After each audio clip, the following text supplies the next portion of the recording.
अगर ऊपर वाले ने आपको 2 हाथ, 2 पैर दिए, अच्छा खासा दिमाग दिया है और अगर फिर भी आप अपनी किस्मत को कोसते रहते हो या फिर जो आपके पास नहीं है, उसके लिए रोते रहते हो, बजाय उसको पाने की कोशिश करने के आप अपनी आसपास की कंडीशंस को दोष देते रहते हो, तो आपको ऐसे लोगों के बारे में सुनना चाहिए जिन्होंने निराशा को आशा में बदला और रास्ते में आने वाले हर एक पत्थर को सफलता की सीढ़ी में बदल दिया। ऐसे लोग जो दुखी और उदास होने से इनकार कर देते हैं, वो मायूसियों और नाकामयाबियों को अपने ऊपर हावी नहीं होने देते। ऐसे ही लोगों में से एक की कहानी आज मैं आपको सुनाने वाला हूं जो आपको बहुत हिम्मत देगी। उनका नाम है विल्मा रुडोल्फ। एक ऐसी लड़की जिसका जन्म गरीब परिवार में हुआ। जब वो सिर्फ 4 साल की थी तो उसे डबल निमोनिया और काला बुखार हो गया, जिसकी वजह से उसे पोलियो हुआ और उसका एक पैर खराब हो गया। अपने पैर को सहारा देने के लिए वो ब्रेसेस पहना करती थी। डॉक्टरों ने तो ये तक कह दिया था कि वो अब कभी चल नहीं पाएगी। लेकिन विल्मा की मां ने उसकी बहुत हिम्मत बढ़ाई और कहा कि ऊपर वाले की दी हुई क्षमता, मेहनत और लगन से वो जो चाहे वो पा सकती है। यह सुनकर विल्मा ने कहा कि वह दुनिया की सबसे तेज रनर बनना चाहती है। 9 साल की उम्र में डॉक्टरों के मना करने के बावजूद भी विल्मा ने ब्रेसेस को उतार दिया और पहला कदम उठाया, जबकि डॉक्टरों ने कहा था कि वह कभी चल नहीं पाएगी। 13 साल की होने पर उसने अपनी पहली रेस में हिस्सा लिया, पर वो सबसे पीछे आई। उसके बावजूद भी वह दूसरी, तीसरी, चौथी रेस में हिस्सा लेती रही और हमेशा आखिरी स्थान पर आती रही।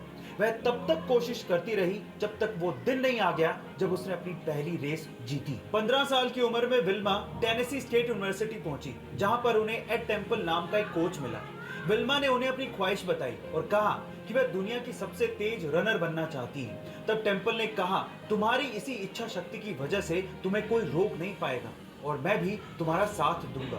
आखिरकार वो दिन आ ही गया जब विल्मा ने ओलंपिक में हिस्सा लिया। ओलंपिक में दुनिया के सर्वश्रेष्ठ खिलाड़ियों का मुकाबला होता है। विल्मा का मुकाबला उस वक्त की सर्वश्रेष्ठ खिलाड़ी जूता हेन से था, जो कि कभी हारी नहीं थी। विल्मा और जूता के बीच में पहला मुकाबला 100 मीटर की दौड़ का था और इसमें विल्मा ने जूता को आसानी से हराकर पहला गोल्ड मेडल जीत लिया।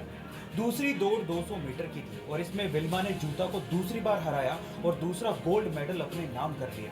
तीसरी दौड़ 400 मीटर की रिले रेस थी और इसमें विल्मा का मुकाबला एक बार फिर से जूता से ही था। रिले के रेस में आखिरी का हिस्सा टीम के सबसे तेज रेसर को दौड़ना होता है, इसीलिए विल्मा और जूता दोनों को अपनी अपनी टीमों के लिए दौड़ के आखिरी हिस्से में दौड़ना था। विल्मा की टीम के 3 लोग रिले रेस के आखिरी 3 हिस्से में दौड़े और आसानी से बैटल बदली, पर जब विल्मा के दौड़ने की बारी आई तो उसके हाथ से बैटल छूट गई।